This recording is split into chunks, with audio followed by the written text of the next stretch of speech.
அன்றைக்கி நான் வந்து ஒரு மாதிரி ஒரு டவுட்லேயே இருக்கும்போது ரஜினி சார் சொன்ன அந்த ஒரு மோட்டிவேஷன் தான் என்னை வந்து கான்ஃபிடென்ட்டாக அந்த சாய்ஸ் எடுக்க வச்சதுன்னு சொல்லிகிட்டே இருந்தேன். இப்போ சாரை மீட் பண்ணோம். சார் வந்து அதை சொல்லியிருந்தாங்க, ஹீரோ ஆகிட்டீங்க அப்படின்னு திரும்ப கேட்டிருந்தாங்க. அந்த சர்க்கிள் அப்படியே கம்ப்ளீட் ஆன மாதிரி இருந்துச்சு எனக்கு. கமலா சினிமாஸ் ஹவுஸ்ஃபுல் 9 மணி ஷோ ஃபோன் அடிக்கிறான், அண்ணே நீங்கள் ஏதாவது பண்ணீங்களாண்ணே அப்படின்னா, தம்பி என்னடா என்ன எப்படி நினைச்சிட்டு நீ அதுவே ஃபுல்லாகுதுடா அப்படின்னு. சத்தியமாவானே அப்படின்னா, ஆமாடா நிஜமா தான்டா ஃபுல்லாகுது, அனஸ்வரா தான் வேணும் அப்படிங்கிற மாதிரி இருந்தான்.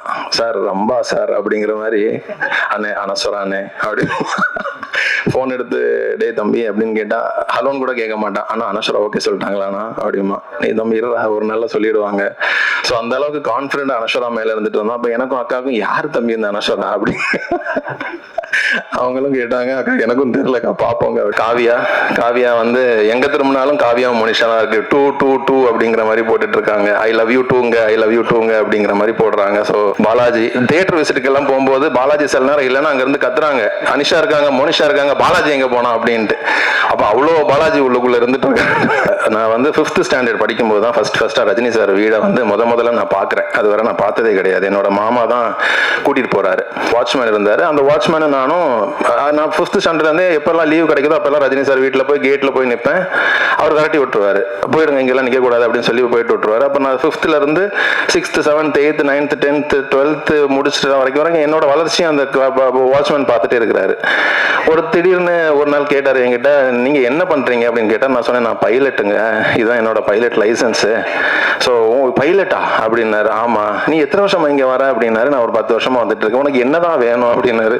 எனக்கு ஒரு போட்டோ வேணுங்க, வேற ஒன்றும் இல்லைங்க அப்படின்னு சொல்லி தண்ணி கேன் போட வந்த பையன் மாதிரி அந்த வீட்டுக்குள்ள போனேன் நான். ஸோ போயிட்டு இன்னைக்கு நான் வந்து சௌந்தர்யாக்கா கூட சேர்ந்து நான் ஒரு படம் பண்றதுங்கிறது வந்து ஒரு பெரிய ஒரு பிளெஸ்ஸிங். சினிமாவில் வந்து சாதிக்கணும், சினிமாவில் வந்து ஏதாவது பெரிய ஆள் ஆகணும்னு சொல்லி இந்த கேட்டுக்கு வெளியே எத்தனையோ பேர் இருந்துட்டு இருக்கிறாங்க, நிறைய பேர் இருக்கிறாங்க. ஸோ அவங்க எல்லாருக்கும் நான் ஒரே ஒரு விஷயம் சொல்றேன், 4 படம் பண்ணிட்டோம் அப்படிங்கிற ஒரு விஷயத்துல சொல்றேன். சினிமாவுக்கு உண்மையா இருந்துட்டீங்கனாலே போதும். அந்த சினிமா நம்மளை வந்து ஒரு இடத்துக்கு கூட்டிட்டு போகுது. அதை தாண்டி நான் வேற எதுவுமே செய்யலை. நான் என்னை சுற்றி இருக்கிறவங்க எல்லாருக்குமே நான் ரொம்ப உண்மையா, சினிமாவுக்கு உண்மையா மட்டும்தான் நான் இந்த கதைகள் செலக்ட் பண்றது, இந்த வேலைகள் பார்க்கறது எல்லாமே நான் செஞ்சேன். ஷார்ட்கட் நான் இதுவரை ஃபாலோ பண்ணதே கிடையாது. இவங்களை அட்டாக் பண்ணிட்டு இவங்களை தாண்டிட்டு நம்ம அப்படி உள்ள போயிடலாம் அப்படியெல்லாம் போகிறதே இல்லை. அந்த இன்செக்யூரிட்டிங்கிற ஒரு விஷயத்துக்கே இல்லாமல் சினிமா நம்ம டேலண்ட், இதை மட்டும் நம்பி நீங்க நடந்துட்டு போயிட்டே இருங்க. டெஃபினட்டா நான் இன்னைக்கு இங்க நிக்கிறேன்னா கண்டிப்பா உங்க எல்லாராலையும் இங்க நிக்க முடியும் அப்படின்னு சொல்லிட்டு நான் நம்புறேன். பாசிட்டிவிட்டியை ஸ்ப்ரெட் பண்ணுங்க. நம்மளை தாண்டி இவங்க மேல போயிடுவாங்களோ அப்படிங்கிற எண்ணத்தை வச்சுக்காதீங்க. நமக்கு உண்டான இடம் நமக்கு இருக்கும், அவங்க உங்களுக்கு உண்டான இடம் அவங்க உங்களுக்கு இருக்கும். தெரியல, அக்காவும் நானும் 10 வருஷமா கூடவே தான் இருந்துட்டு இருக்கோம். என்னோட குட் நைட்ல இருந்து குட் நைட் ட்ரீசரா இருக்கட்டும், ஃபர்ஸ்ட் லுக்காட்டா இருக்கட்டும், ட்ரெய்லரா இருக்கட்டும், லவ்வரா இருக்கட்டும், எல்லா படத்துலயுமே முதல்ல நான் அவங்களுக்கு அனுப்பி அவங்களோட கமெண்ட் தான் நான் கேட்பேன். செகண்ட் ஹாஃப்ல நிறைய பேர் சொன்னாங்க அந்த Anisha scene when Satya has the closure தான் ஃபேவரட். பட் எனக்கு ரொம்ப பிடிச்சது வந்து அந்த பஸ்ல 2 பேரும் வந்துட்டு இருப்பாங்க அந்த க்ளோஷர் முடிச்சுட்டு. அப்போ அந்த சத்யா கேரக்டர் யோசிச்சு பார்ப்பாங்க. ஒரு வாட்டி அனிஷா ஸ்கூல்ல திரும்பும் போது திரும்பிடுவாங்க. நான் படம் பார்க்கும்போது யோசிச்சுட்டு அந்த மைண்ட் வாய்ஸ் சத்யா திரும்பிராது சத்யானே நான் பார்த்தேன். நாங்க சத்யா திரும்ப மாட்டாங்க. பட் அப்பா சொல்ற மாதிரி எங்களை வாழ வைத்த தெய்வங்கள் நீங்க தான். தேங்க்யூ. நீங்க ரெடினா உடனே வாங்க, உடனே படத்தை ஆஃபீஸ் போட்டு உடனே வேலையை ஸ்டார்ட் பண்ணுவோம். So thank you Madanan. குரல் இல்லாம கதறுறேன் ஏண்டி உனக்கு கேட்கல, அந்த லைன் நான் வந்து யோசிச்சு திருப்பி கேட்டேன், எப்படிங்க இப்படிலாம் எழுதுறீங்கன்னு. ஸோ பிரதர் ஃப்ரம் அனதர் மதரா என்னன்னு சொல்றது எனக்கு தெரியல. I'm so grateful to have தம்பி in my life and for all your successes தம்பி. நீங்க உங்களுக்கு தெரியும் நான் கூடவே நின்றுருக்கேன், நிப்பேன், நிறைய செய்யறோம். ஒரு படம் வந்து ஒரு சக்சஸ் ஆயிடுச்சுங்கிறதுக்காக அதை வந்து ஒரு நம்ம அதுதான் அப்படின்னு இப்ப தெரியும். இப்ப வித்லவ் மாதிரி ஒரு படம் பண்ணலாங்க அப்படின்னு 4 பேர் வருவாங்க. ஏன்னா சூதுகவும் போது ஒரு குரூப் கிளம்பிச்சு, அந்த மாதிரி ஒரு 10 பேர் கிளம்பினாங்க. சூதுகவும் மாதிரி அப்படின்னு எனக்கு நான் எங்கிட்டே 3 பேர் சொல்லியிருக்காங்க. ஒரு படத்துக்கு ரெஃபரன்ஸே கிடையாது, ரெஃபரன்ஸே இல்லாத அந்த படம் தான் ஜனங்க பார்க்க விரும்புற படம். அதனால ரெஃபரன்ஸ் படங்கள் எடுக்காதீங்க. உங்க வாழ்க்கையில இருக்கிற உண்மையான உரையாடல்களை படங்களா மாத்துங்க. அந்த படம் எல்லாமே இந்த படம் மாதிரி சக்சஸ்ஃபுல்லா இருக்குன்றத சொல்லி நான் வந்து அவங்க அப்பாவே அவங்களையும் எனக்கு சம்பந்தப்படுத்தியே பார்க்க தெரியாது. அந்த அளவுக்கு நான் அவங்களோட க்ளோஸ். அவங்களுக்குள்ள இருக்கிற ஆற்றல் எனக்கு தெரியும். ஆஸ் அ பர்சன் அவங்க யாரு, அவங்க என்ன பண்ண போறாங்கன்றத என்னால இப்ப பார்க்க முடியுது. அது உலகம் பார்க்கறதுக்காக நான் வெயிட் பண்ணிட்டு இருக்கேன். பெருமையா நின்று நான் இந்த கூட்டத்திலேயே நான் அதுக்கு கைத்தட்ட வேணும்னு சொல்லிக்கிறேன்.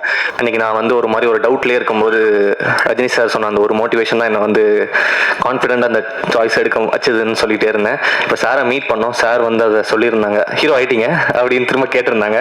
அந்த சர்க்கிள் அப்படியே கம்ப்ளீட் ஆன மாதிரி இருந்துச்சு. எனக்கு தெரிஞ்சு எப்படி சொல்றது, அன்னைக்கு இருந்த அபியும் இன்னைக்கு இருக்க அபியும் வேற வேற ஒரு பர்சனாக நான் ஃபீல் பண்ணேன் அன்னைக்கு.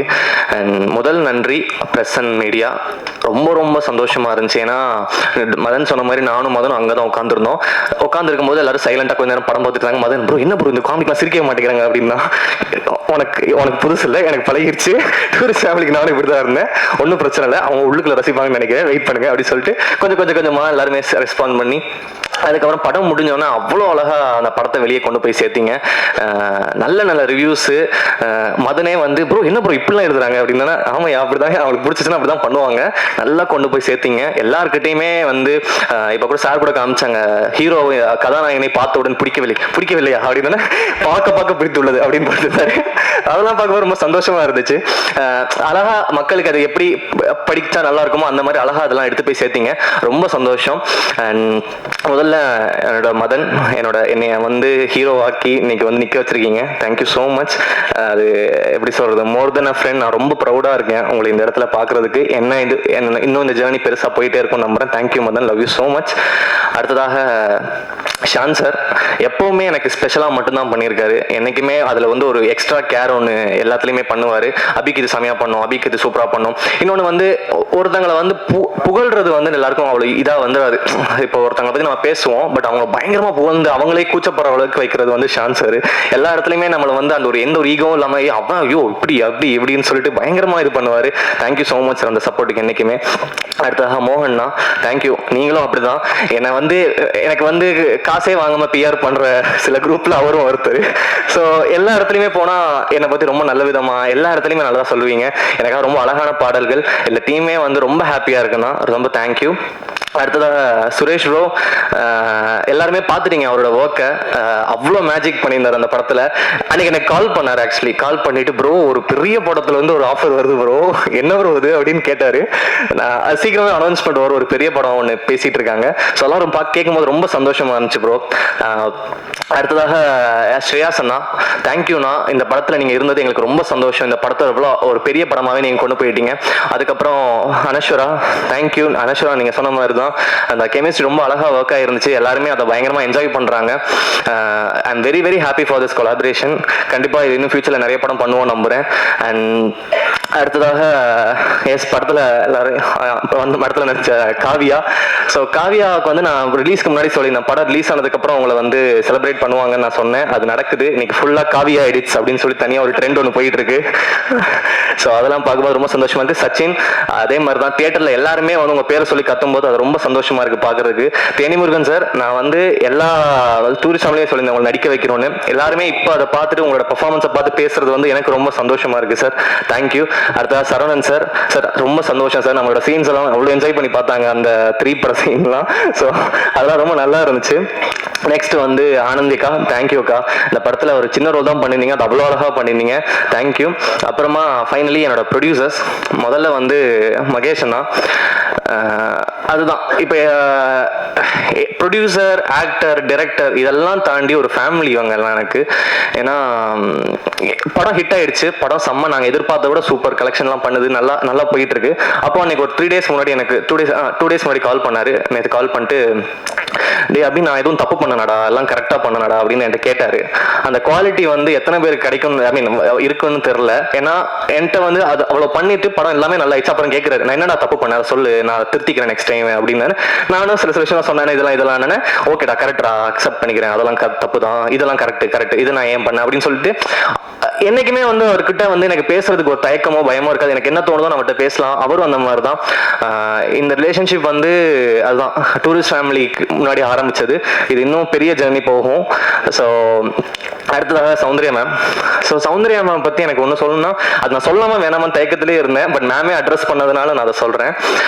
அன்னைக்கு ஒரு ஃபோன் காலில் இருக்கும்போது மேம் ஒரு கலெக்ஷன் வந்துச்சு. அப்போ மேம்கிட்ட பேசிட்டு மேம் சூப்பர் மேம் நல்லா ரிசீவ் ஆயிட்டாங்களா மேம் அப்படின்னு சொல்லும்போது மேம் சொன்னாங்க, அப்படி ஒரு சக்ஸஸ் இப்படி தான் ஃபீல் ஆகும் அபி அப்படின்னு அவங்க சொன்னாங்க. அது சொல்லும்போது எனக்கு அவ்வளோ சந்தோஷமா இருந்துச்சு. ஏன்னா மேம் வந்து நிறைய இடத்துல அவங்க ஜென்யூனா சிரிச்சு சந்தோஷப்பட்டு நான் நிறைய இடத்துல பார்த்தா மேம்கிட்டே நான் சொல்லியிருக்கேன், மேம் உங்களை இப்படி பார்க்கவே ரொம்ப சந்தோஷமா இருக்கு மேம் அப்படின்னு சொல்லியிருக்கேன். என்ன வந்து நம்பி என்னையும் பயங்கரமா புஷ் பண்ணி அபி நீங்க ஸ்டார் நீங்க நம்பணும் அப்படின்ற மாதிரி என்னை வந்து என்னைக்குமே மோட்டிவேட் பண்ணி இன்னைக்கு நான் ரொம்ப கான்ஃபிடென்ட்டா இருக்கேன் மேம். நான் அதை மனசுக்குள்ள ஏத்துக்கிட்டேன். தேங்க்யூ. அண்ட் இது வந்து நான் அனௌன்ஸ்மெண்ட் வரதுக்கு முன்னாடியே சொல்றேன், சௌந்தர்யா மேம், மகேஷன் தான், நான் இன்னொரு படம், பெரிய படம் ஒன்று பண்ண போறோம் ஃபியூச்சர்ல. ஸோ அது வந்து நான் சொல்லிக்கிறேன். ஒரு படம் இல்லை, நிறைய படம் பண்ண போறோம். ஸோ அதையும் நான் சொல்லிக்கிறேன். அண்ட் உங்க எல்லாருக்குமே நன்றி. தமிழ்நாட்டில் மட்டும்தான் ஒருத்தர் வந்து புதுசா யார் வந்தாலுமே வந்து அவங்களுக்கு எந்த பேக்ரவுண்ட் இல்லைனாலும் சரி அவங்கள வந்து ஹீரோவோ எதுவோ நீங்க வந்து அக்செப்ட் பண்ணிக்கிறது வந்து நம்ம ஊர்ல மட்டும்தான் ரொம்ப அதிகமா நடக்குது. அது காரணம் பிரஸ், மீடியா அண்ட் தமிழ்நாட்டு மக்கள். உங்க எல்லாருக்குமே ரொம்ப நன்றி. தேங்க்யூ. என்னைக்குமே கிரேட்ஃபுல்லா இருப்பேன். Thank you so much. தேங்க்யூ.